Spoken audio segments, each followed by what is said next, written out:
మీ పిల్లలు చదువుకున్నది ఎగ్జామ్ హాల్లో రాయాలన్నా కాంపిటేటివ్ ఎగ్జామ్ క్రాక్ చేయాలన్నా మెమరీ ముఖ్యం. మెమరీ అనేది గిఫ్ట్ కాదు, రైట్ టెక్నిక్ అండ్ ప్రాక్టీస్ తో ఎవరైనా సాధించవచ్చు.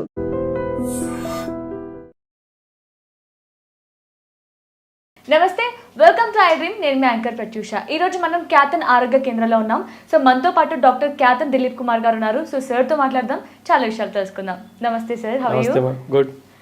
సో నార్మల్గా రుమటైడ్ ఆర్థరైటిస్ అంటే చాలా మందికి ఒక ఐడియా ఉంది ఏంటి అనేది. అంటే నార్మల్గా మనకి కీళ్ళ వాపులు కానీ చేతులు కాళ్ళు వణకడం కానీ ఇది కొంతవరకు అవగాహన ఉంది వ్యాధి అంటే ఏంటో. బట్ ఇది కాకుండా దీన్ని నెగ్లెక్ట్ చేస్తే, ట్రీట్మెంట్ తీసుకోకపోవడం వల్ల ఇంకా ఏమైనా ప్రాబ్లమ్స్ వచ్చే అవకాశం ఉంది అంటారా? 100% ఉంది, ఖచ్చితంగా. ఇప్పుడు కొంతమందికి కాళ్ళు చేతులు ఇట్లా వంకరైపోతుంటాయి. అవును, మీరు చెప్పిన డిసీజ్లో కాళ్ళు చేతులు ఇలా అయిపోతుంటాయి, ఫింగర్స్ ఇలా ఇలా బెండ్ అయిపోతుంటాయి, ఇలా బెండ్ అయిపోతుంటాయి ఒక్కొక్కరికి. ఇవన్నీ ఏమవుతుంది? బోన్ మ్యారోలో ఆక్సిజన్ లెవెల్స్ తగ్గిపోవడం వల్ల ఈ రూమటైడ్ ఆర్థరైటిస్ అనేది ఎక్కువ అవుతుంది. దీనికి అలోపతిలో ట్రీట్మెంట్ తెలుసా అండి? స్టెరాయిడ్స్ ఇస్తారు. అవి తినకూడదనే అవగాహన మనకు ఉంది, కాకపోతే బాడీ వినదు కాబట్టి స్టెరాయిడ్స్ ఇస్తారు. పెయిన్ కిల్లర్స్, నొప్పులు తట్టుకోలేక కాబట్టి రెండు పెయిన్ కిల్లర్స్ ఇస్తారు. దీంట్లో కొన్ని స్టెరాయిడ్స్ ఉంటాయి. Steroids, pain killers, antibiotics, multivitamin, gastric problems. ఒక ట్యాబ్లెట్ అంటే ప్యాంటాప్రజోల్ ఒక ట్యాబ్లెట్ ఉంటుంది, అది గ్యాస్ట్రిక్ సమస్యకి వేసుకుంటారు. అది మ్యాక్సిమం ఒక 15 days వాడితే చాలా బాగా పనిచేస్తుంది అని చెప్తారు. 15 days కన్నా పైన వాడితే బాడీకి ఆ ట్యాబ్లెట్ అడిక్ట్ అయిపోతుంది. జనరల్గా అందరు గ్యాస్ట్రిక్ ప్రాబ్లం అంటే ఒక 40 mg అనేది ఒక ట్యాబ్లెట్ వేసుకుంటారు, గ్యాస్ట్రిక్ ప్రాబ్లం తగ్గిపోయిందని ఫీల్ అవుతారు. కానీ దానివల్ల కూడా బోన్ మ్యారో తగ్గుతుంది, బోన్ మ్యారో అనేది స్ట్రెంత్ పోతుంది. ఓవర్ గ్యాస్ట్రిక్ ట్యాబ్లెట్లు వాడితే కూడా సైడ్ ఎఫెక్ట్స్ ఉన్నాయి. అది బోన్ మీద ఇంపాక్ట్ పడి మీ డైజెషన్ని మంచిగా చేస్తున్న మీరు అనుకుంటారు, కానీ మీ బాడీలో ఆక్సిజన్ లెవెల్స్ని అప్ అండ్ డౌన్ చేయడం వల్ల మీ బోన్ మ్యారో వల్ల ఈ రూమటైడ్ ఆర్థరైటిస్ అనేది ఎక్కువ తక్కువ అయ్యి స్వెల్లింగ్స్ వచ్చేసి కాళ్ళు చేతులు ఇట్లా వంకరపోతాయి. ఎంతమందికి తెలుసు ఒక గ్యాస్ట్రిక్ ప్రాబ్లం వల్లనే ఈ బోన్ రిలేటెడ్ ప్రాబ్లమ్స్ వస్తున్నాయని? ఒక బోన్ మన బాడీలో ఈ ఓవర్ వెయిట్, మనం ఒక మనిషి 70 kg ఉండంటే దాంట్లో 50 kg బోన్ వెయిటే ఉంటుంది. అంత బోన్ వెయిట్, అంత బోను మొత్తం కూడా మొత్తం కొలాప్స్ అవ్వడానికి రీజన్ ఏం తెలుసా? ఆ బోన్లో ఉండే బ్లడ్ ఉంటుంది చూడండి, దానికి ఆక్సిజన్ లెవెల్స్ ఎక్కువ కానీ తక్కువ కానీ అయినప్పుడు ఇలాంటి ప్రాబ్లమ్స్ వస్తాయి. ఓకే, అంటే బట్ డాక్టర్స్కి ఐడియా ఉంటుంది కదా సార్, ఈ టాబ్లెట్ ఎందుకు యూజ్ చేయాలి, యూజ్ చేయడం వల్ల వచ్చే సైడ్ ఎఫెక్ట్స్ ఏంటి, వాటి వల్ల యూజెస్ ఏంటో తెలిసే ఉంటుంది కదా. బట్ అంటే డాక్టర్ ఇచ్చినప్పుడు వేసుకోవడం వల్ల వచ్చే ప్రాబ్లమా, లేదంటే పేషెంట్ అతనే ఓన్గా గ్యాస్ట్రిక్ ప్రాబ్లం కదా ఈ టాబ్లెట్ వేసుకుంటే తగ్గిపోతుంది అని తన ఓన్గా వేసుకోవడం వల్ల? డాక్టర్స్ ఇవ్వరు కదా మెయిన్గా తెలిసినప్పుడు కదా. అయితే మీరు చెప్పిన డిసీజ్కి, ఈ ఆర్థరైటిస్కి పర్మనెంట్ సొల్యూషన్ అనేది ఒక డాక్టర్తో ఒక ప్రిస్క్రిప్షన్లో రాయించుకురండి. ఒక డాక్టర్ దగ్గర ఈ రూమటైడ్ ఆర్థరైటిస్కి పర్మనెంట్ సొల్యూషన్ ఉంది, నేను తగ్గించిన ఒక డాక్టర్ తగ్గించిండ్రు అని చెప్పేసి ఒక పేషెంట్ నా ముందుకు రండి, చూద్దాం. అంటే ఏ నమ్మకంతో అలా ఏ డాక్టర్ చేయలేదు? నేను మెడికల్ ఫీల్డ్లో 25 సంవత్సరాల నుంచి ఉన్నా. ఈ రూమటైడ్ ఆర్థరైటిస్కి పర్మనెంట్గా తగ్గింది అని నేను ఒక పేషెంట్ని కూడా చూడలేదు. ప్రాబ్లమ్స్ వాళ్ళు పెంచుకున్నారే తప్ప, డోసేజ్ కూడా పెంచుకుంటా పోయినారు తప్ప తగ్గించుకున్న వాళ్ళు లేరు. రీజన్ ఏంటి అంటే వీళ్ళు ఇచ్చే antibiotics, pain killers, multivitamins, gastric ప్రాబ్లమ్స్కి ఇవన్నీ కూడా లాంగ్ టర్మ్లో వాడడం వల్ల వచ్చే సమస్యలు మీ బోన్ మ్యారో తగ్గడం వల్ల ఈ డోసెస్ని పెంచుకుంటా పోయిన రోజులే తప్ప తగ్గించిన రోజులు లేవు. ఆయుర్వేదం ఏం చెప్తుంది అంటే ఒక బోన్ ఇరిగిపోతే ఎలా అయితే న్యాచురల్గా గ్రో అయ్యేదానికి, బోన్ గ్రో అయ్యేదానికి మెడిసిన్స్ ఎట్లయితే ఇస్తామో అలాంటి మెడిసిన్స్ ఇవ్వడం వల్ల మీ బోన్లో ఉన్న బ్లడ్ పర్సెంటేజ్ పెరిగిందే కాకుండా ఫ్రెష్ బ్లడ్, కొత్త బ్లడ్ అనేది ఉత్పత్తి అవుతుంది. దాంట్లో ఎలాంటి డిసీజెస్ ఉండవు అనమాట. బోన్ మ్యారో మంచిగా అయ్యేదానికి మెడిసిన్స్ ఉంటాయి. అంటే కిడ్నీని స్ట్రెంత్ చేసేదానికి మెడిసిన్స్ ఇస్తాం, లంగ్ని స్ట్రెంత్ చేసేదానికి ఇస్తాం. మన పెయిన్ ప్రతి మనిషికి బాగా గుర్తుపెట్టుకోండి, బాడీలో ఏదో ఒక మూలాన పెయిన్ ఉంటుంది. ఆ పెయిన్ని తట్టుకునే శక్తి ఒకటి ఉంటే చాలు, అది ఇమ్యూనిటీ పవర్. అది లంగ్స్ వల్ల వచ్చేది. లంగ్స్ వల్ల ఎలా వస్తుంది, మనం తీసుకునే ఆక్సిజన్ లెవెల్ మన బోన్ మ్యారోలో ఉన్న బ్లడ్కి కావాలి. అది ఎలా కావాలి, బ్యాలెన్స్గా కావాలి. అది ఎక్కువైనా ఆక్సిజన్ లెవెల్స్ తక్కువైనా, ఆక్సిజన్ లెవెల్స్ ఎక్కువైనా మన బోన్ డెన్సిటీ అనేది పాడైపోవడం వల్ల ఈరోజు ఈ రుమటైడ్ ఆర్థరైటిస్లు చాలా పెరిగిపోయి కాలు చేతులు వంకర పోవడం, లేదంటే ఇక్కడ స్వెల్లింగ్స్ రావడము. జెయింట్స్ మార్నింగ్ లేచేటప్పుడు జెయింట్స్ కదిలియాలంటే అవ్వదు. ఎందుకు అవ్వదు తెలుసా, మార్నింగ్ లేచేటప్పుడు బాడీ పెయిన్స్ కిందకి ఎక్కువ ఉంటాయి తెలుసా, కాలు చేతులు మెడలు అన్నీ పట్టేసుకుపోయి ఉంటాయి.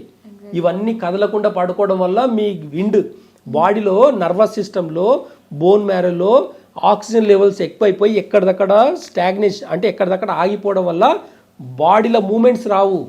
అవును, కాసేపు కొంచెం రిలాక్స్ కూర్చున్నా సరే లేచినప్పుడు కొంచెం ఇబ్బందిగా అనిపిస్తుంది. లేచి ఒక 5 నిమిషాలు ఒక 2 మినిట్స్ 4 అడుగులు వేస్తే తప్ప మీ బాడీ ఫ్రీ అవ్వదు. 4 అడుగులు వేసినప్పుడు ఏమవుతుంది, మీరు కాలు చేతులు ఆడిస్తారు. ఆడించినప్పుడు ఇక్కడ ఆక్సిజన్ లెవెల్స్ అన్నీ కూడా విండ్ మన బాడీలో ఉన్న గ్యాస్ట్రిక్ ప్రాబ్లమ్స్ అన్నీ కూడా కొంచెం మూవ్ అవుతాయి. అప్పుడు మీ బాడీలో ఉన్న జెయింట్స్ అన్నీ కూడా కొంచెం ఫ్రీ అవుతాయి. అందుకే మార్నింగ్ లేచినప్పుడు లేచి నడవాలంటే ఎంబడి లేవడం కూడా అవ్వదు. ఇదంతా గ్యాస్ట్రిక్ ప్రాబ్లం వల్ల వచ్చేది.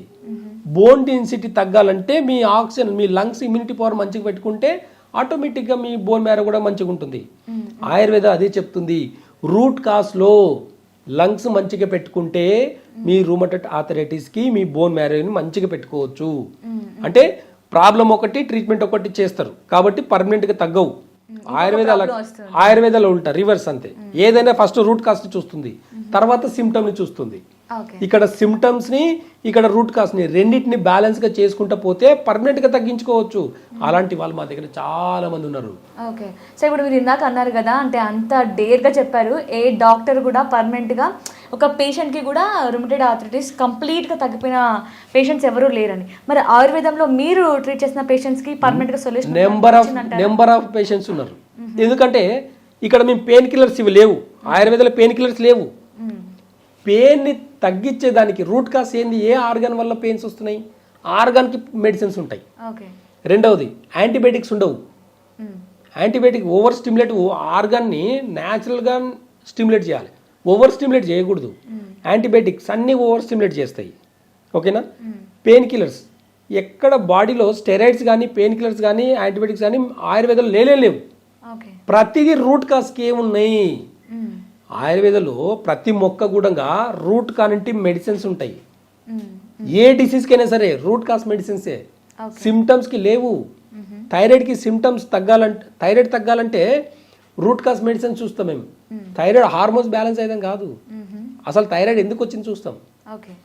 బోన్ మ్యారో మోకాలు అరిగిపోయిందంటే ఎలా అరిగిపోతాయండి నాకు అర్థం కాదు. బాడీలో మొత్తం కాల్షియం ప్రాబ్లం వచ్చినప్పుడు మోకాలు మాత్రం ఎందుకు అరిగిపోతుంది? మిగతా జెయింట్ కాదా? మిగతా జెయింట్స్ దగ్గర బోన్స్ లేవా? మిగతా జెయింట్స్ దగ్గర అంటే మజిల్స్ లేవా? టెండన్స్ లేవా? ఏం లేవు. అందరు లిగమెంట్ ప్రాబ్లం అంటారు కదా. ఈ ఫింగర్ ఉందా, 1 2 3 3 ఉన్నాయి జెయింట్స్. ఈ 3 ప్రతి జెయింట్ దగ్గర లిగమెంట్ ఉంటుంది. కష్టపడి లేబర్ పనిచేసే వాళ్ళు ఈ చేతులతోటి పనిచేసినప్పుడు మళ్ళీ ఈ బోన్స్ ఈ లిగమెంట్ ఎందుకు అరిగిపోయారు? కరెక్టే కదనా. అంటే దానికి ఎందుకు ఇక్కడ ఇంత పెద్ద మజుల్ ఉంటుందండి మోకాల దగ్గర, ఇంత మజుల్, ఇంత టెండన్, ఇంత అంటే హెవీగా ఉంటుంది. బోన్ మ్యారో కూడా చాలా హెవీగా ఉంటుంది. ఎలా అరిగిపోతుందండి నాకు అర్థం కాదు. యాంకిల్ జాయింట్ ఎందుకు అరిగిపోవట్లేదు అని చెప్పండి ఒకసారి, క్వశ్చన్ వేయండి. మన బాడీ వెయిట్ మోకాల మీద పడుతుందని అనుకోకండి, యాంకిల్ జాయింట్ మీద కూడా పడుతుంది. మనం ఏదైనా ఒక హిల్ స్టేషన్కి ఎక్కేటప్పుడు మనం అనుకుంటాం మనము ఇప్పుడు ఎగ్జాంపుల్ ఎక్కడైనా బాగా ట్రెక్కింగ్ చేస్తుంటాం, ట్రెక్కింగ్ చేసే వాళ్ళకు మోకాళ్ళ ప్రాబ్లం రావడం కాదు, యాంకిల్ జాయింట్ ప్రాబ్లం ఎందుకు రాదు? యాంకిల్ జాయింట్ మాత్రం జాయింట్ కాదా? యాంకిల్ జాయింట్ మాత్రమే ఏం టెండన్స్ లేవా? యాంకిల్ జాయింట్ మాత్రమే మీకు ఇది లేదా? మోకాలు మాత్రమే ఆపరేషన్ ఎందుకు చేస్తున్నారు? యాంకిల్ జాయింట్ ఆపరేషన్ ఎందుకు చేయట్లేదు? జనాల అవేర్నెస్ లోపం వల్ల ఈరోజు ఆపరేషన్లు చేసుకుంటున్నారు. అంటే ఆపరేషన్ అవసరం లేదు. ఎందుకు అవసరం అండి? 30 ఏళ్ల కింద లేని ఆపరేషన్ ఇప్పుడు ఎందుకు మనకు? 30 ఏళ్ల కింద మోకాల ఆపరేషన్ లేదు. ఈ 30 ఏళ్ళలో ఏం జరిగింది మోకాల ఆపరేషన్ చేయించుకోవడానికి? 30 ఏళ్ల కింద ఎక్కువ నడిచిన వాళ్ళు ఉన్నారా, ఇప్పుడు ఎక్కువ నడిచే వాళ్ళు ఉన్నారా? ట్రావెలింగ్ అన్నీ కూడా మనకు సౌకర్యం ప్రయాణించేదానికి ఇప్పుడు 30 ఏళ్ళ నుంచి ఎక్కువ ఉందా మనకు? అంతకుముందు గతంలో నేను కాలేజ్కి వెళ్ళేటప్పుడు నడుచుకుంటే వెళ్ళేది. నేను 2 కిలోమీటర్స్ నడుచుకుంటే వెళ్ళి 2 కిలోమీటర్స్ నడుచుకుంటే వచ్చేది. నేను స్కూల్కి వెళ్ళినా కాలేజ్కి వెళ్ళినా. ఇప్పుడు కార్ వేసుకెళ్తా. ఎక్కడి నుంచి నాకు ఇంకా ఏముందని? ప్రతిదానికి ట్రావెలింగ్కి చాలా కంఫర్ట్ ఉంది. ఇప్పుడు ఇండైజెషన్ వల్ల, పోషక లోపం వల్ల, ఆహారంలో ఇండైజెషన్ వల్ల మన బాడీకి సరైన పోషకాలు అందకపోవడం వల్ల జాయింట్లో ప్రాబ్లమ్స్ వస్తాయి, లిగ్మెంట్లో ప్రాబ్లమ్స్ వస్తాయి, నర్వస్ సిస్టమ్ వీక్ అవుతుంది, మజిల్ సిస్టమ్ వీక్ అవుతుంది. అక్కడ ఇన్ఫ్లమేషన్ అనేది ఆగిపోతుంది. ఆగిపోవడం వల్ల మూమెంట్ చేయాలంటే ఇబ్బంది, పెయిన్.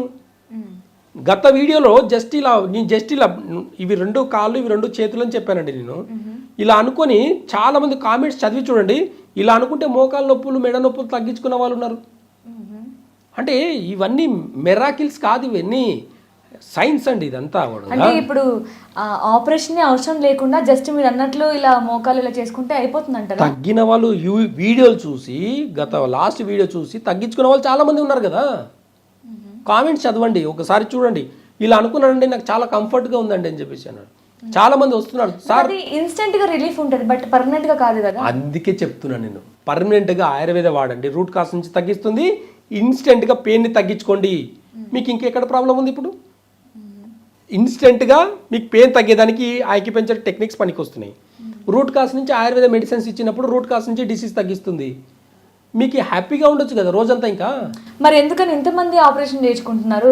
తెలియక, రోజు ఎంతమంది సంఖ్యలో తెలియక అంటే ఇప్పుడు చేసుకున్న వాళ్ళందరూ తెలియక చేసుకున్నారు అనుకుంటారు. ఎస్, నేచర్ గురించి మర్చిపోవడం వల్ల, ఆయుర్వేద వైద్యం గురించి మర్చిపోవడం వల్ల. సరే, ఇవన్నీ పక్కన పెడదాం. ఒక ఆయుర్వేద హాస్పిటల్కి వెళ్ళండి. ఆయుర్వేద మెడికల్ కాలేజీలు ఉన్నాయి కదా, అక్కడ హాస్పిటల్స్ ఉన్నాయి కదా, అక్కడికి వెళ్ళేసి నా మోకాలు అరిగిపోయింది, ఆపరేషన్ చేయమని చెప్పండి. ఏం చేస్తారు? ఒక ఆయుర్వేద డాక్టర్ తోటికి వెళ్ళేసి మోకాల ఆపరేషన్ ఖచ్చితంగా మీరు చేసుకోవాల్సిందే అని చెప్పించుకారండి. ఒక హోమియో డాక్టర్ తోటికి వెళ్ళేసి ఖచ్చితంగా మీకు ఆ మోకాలకు ఆపరేషన్ అవుతుందండి, చేయించుకోండి అని చెప్తారా? ఒక న్యాచురోపతి డాక్టర్ చెప్తున్నాడా? ఎవరు చెప్తున్నారు? వాళ్ళకి ఏం నాలెడ్జ్ ఉంది? వాళ్ళు చదువుకుంది ఏంది? ఇక్కడ ఆయుర్వేద డాక్టరు ఆపరేషన్ నేర్చుకోలే, హోమియోపతి డాక్టరు ఆపరేషన్ నేర్చుకోలే, న్యాచురోపతి డాక్టర్ కూడా ఆపరేషన్ చేయలే. ఇక్కడ ఆపరేషన్ చేసిన డాక్టర్లంతా వేరు. వాళ్ళదంతా కమర్షియల్ బిజినెస్, వాళ్ళదంతా కమర్షియల్ మొత్తం బిజినెస్ మెంటాలిటీ. మీరేమైనా మీ చదువు ఏమైనా ఉపయోగపడితే ఆపరేషన్ లేకుండా చేసేది ఏమైనా టెక్నికల్గా న్యాచురల్ పద్ధతికి ఏదైనా ఉంటే కనుక్కొని చెప్పండి patient. End of the day పేషెంట్కి ఏం కావాలి? సొల్యూషన్ కావాలి, పెయిన్. అది ఆపరేషన్ ఒకటి అని ఎట్లా అనుకుంటావు? బట్ అది తొందరగా వస్తుంది కదా అంటే ఎక్కువ రోజులు. ఇప్పుడు నార్మల్గా అంటారు ఆయుర్వేదంలో ఎక్కువ రోజులు మనం మెడిసిన్ తీసుకుంటేనే కొంచెం లాంగ్ టర్మ్ లో రిజల్ట్ వస్తుందని చాలా మంది ఆయుర్వేద డాక్టర్స్ కూడా చెప్తున్నారు కదా. రైట్, నేను కూడా చెప్తా. నేను కూడా చెప్తా 3 months మెడిసిన్స్ వాడి 3 months పత్యం చేసుకొని మెడిసిన్స్ వాడితే తగ్గుతుందని చెప్తా. ఓకేనా? మీకు మోకాలు నొప్పి ఒకటే రోజు వచ్చిందా? లేదు. ఆర్థరైటిస్ ప్రాబ్లం ఒకటే రోజులో వచ్చిందా? లేదు. ఎన్ని సంవత్సరాలు పట్టింది? క్యాలిక్యులేట్ చేసుకొని రండి. పత్యం చేసేలాకైతే రండి. తిని రోగం తెచ్చుకున్నారు. ఆ ఏ టేస్ట్ తిని రోగం తెచ్చుకున్నారో మేము నాడి పట్టి చూసి చెప్తాం. అది మానేసుకొని కొన్ని మెడిసిన్స్ వాడితే తగ్గిపోయే రోగాలను పట్టుకొని ఊగులాడతారేంది? నాకు అర్థం కాదు. ప్రకృతి అలా లేదండి అసలు. నేచర్ అలా లేదు. ఒక మానవ దేహానికి ఎలాంటి రోగాలు వస్తాయో అనేది ఫస్టే నేచర్కి తెలుసు. అలాంటి వనమూలికలు అన్నీ కూడా మన భూమి పైన మొలిసినాయి. మన భూమి పైన అన్నీ ఆవిర్భవించినాయి. మనిషి పుట్టక ముందే. తర్వాత మనిషి పుట్టి మనుగడ స్టార్ట్ అయింది. వండుకం కూడా ఒకప్పుడు ఉండిందా? ఈ వెజిటేబుల్ ఇలా తినాలి, ఈ వెజిటేబుల్ ఇలా తినాలని ఉండిందా? ఇవన్నీ మానవ మేధస్సుకి రాను రాను రాను రాను ఏమైందంటే తన ఇంటెలిజెన్స్ తోటి నేర్చుకున్నాడు. నేచర్లో ఉన్న దాని నుంచి తగ్గించుకునేదానికి ప్రయత్నం చేసిండే తప్ప ఆపరేషన్ చేయలే. కాబట్టి రూట్ కాస్లో ప్రతిదానికి స్టెరాయిడ్స్, ప్రతిదానికి పెయిన్ కిల్లర్స్, ప్రతిదానికి యాంటీబయాటిక్స్ అవసరం లేదు. ఆపరేషన్ అన్న పదం అసలే అవసరం లేదు. కాబట్టి ప్రకృతి వైపు చూడండి, ప్రకృతి వైద్యం ఏందో తెలుసుకోండి, న్యాచురల్గా ఎలా తగ్గించుకోవాలనేది నేర్చుకోండి కొంచెము. అప్పుడు తెలుస్తుంది దాని విలువ ఏంటో. అంతే తప్ప ప్రతిదీ ఆపరేషన్ సొల్యూషన్ కాదు. ఒక్కవేళ ఆపరేషన్ అయిన తర్వాత మళ్ళీ నొప్పి వస్తే భగవంతుడు రావాలి మీకోసం ఆపరేషన్ చేసేదానికి, ఇంకొక ఆపరేషన్ చేసేదానికి. నా దగ్గరికి అలాంటి వాళ్ళు కూడా వస్తారు. మోకాళ్ళ ఆపరేషన్ చేసుకొని మళ్ళీ మోకాళ్ళ ఆపరేషన్ వచ్చిందండి, ఏం చేయమంటారంటే ఒక్క నిమిషం ఉండండి, భగవంతుని మాట్లాడి అడిగి చెప్తా అని చెప్తా. అడిగి కూడా ఏం చెప్తాను తెలుసా? ప్రకృతి వైద్యం కూడా కొంచెం ఉందమ్మా, అక్కడ ఉన్న మజిల్స్ కొంచెం మళ్ళీ వీక్ అయినాయి, అందుకే నొప్పి వస్తుంది, మీ మోచిప్పలు మార్చినా సరే మీ మజిల్స్ని మార్చలేకపోయినరు, మీ టెండెన్సీస్ని మార్చలేకపోయినరు, కాబట్టి వాటిని స్ట్రెంథన్ చేసుకుంటే మీ నొప్పులు తగ్గుతాయని చెప్పేసి ప్రకృతి వైద్యం మళ్ళీ రాసిస్తాను. కాబట్టి అలాంటి వాళ్ళు కూడా తగ్గించుకున్న రోజులు ఉన్నాయి మాకు. ఓకే, సో ఇప్పుడు మెయిన్గా రుమటైడ్ ఆర్థరైటిస్ గురించి మళ్ళీ మనం మాట్లాడితే, వీళ్ళ ట్రీట్మెంట్ కానీ దాని గురించి కేర్ కానీ తీసుకోకపోవడం వల్ల నెగ్లెక్ట్ చేస్తే గుండెకి ఈవెన్ ఐకి కూడా ఎఫెక్ట్ అవుతుందని విన్నాను. సో దాని గురించి ఒకసారి ఎక్స్ప్లెయిన్ చేస్తారా? అయితే ఇక్కడ ప్రధానంగా రుమటైడ్ ఆర్థరైటిస్లో బ్లడ్ అనేది ఇన్ఫ్లమేటింగ్ అనేది పెరిగిపోతుంటుంది. ఇన్ఫ్లమేషన్ అంటే ఏమవుతుంది అంటే మనకు కిడ్నీ ప్రధానంగా బోన్ మ్యారో అంతా కూడా మన కిడ్నీ మీద ఆధారపడి ఉంటుంది. కిడ్నీ ఎందుకనంటే బ్లడ్ ప్యూరిఫై చేసేది, బ్లడ్ ప్యూరిఫై చేసి బోన్ మ్యారోని మంచిగా పెట్టుకునే దానికి పనికి వస్తుంది. అయితే ఇక్కడ బ్లడ్ ప్యూరిఫై చేసే కిడ్నీ ప్రాసెస్ కొంచెం తగ్గిందనుకోండి, కిడ్నీ అనేది తగ్గిందనుకోండి, బ్లడ్ ప్యూరిఫై చేయడం ఆగిపోతుంది. చేయడం వల్ల ఏమవుతుందంటే రక్తనాళాలన్నీ గడ్డ కడతాయి. గడ్డ కట్టడం వల్ల ఆ రక్తం గడ్డ కట్టిన చిన్న చిన్న కణాలన్నీ కూడా గుండెకి వెళ్ళే దారిలో అడ్డుపడతాయి. దాని పేరే కొలెస్ట్రాల్.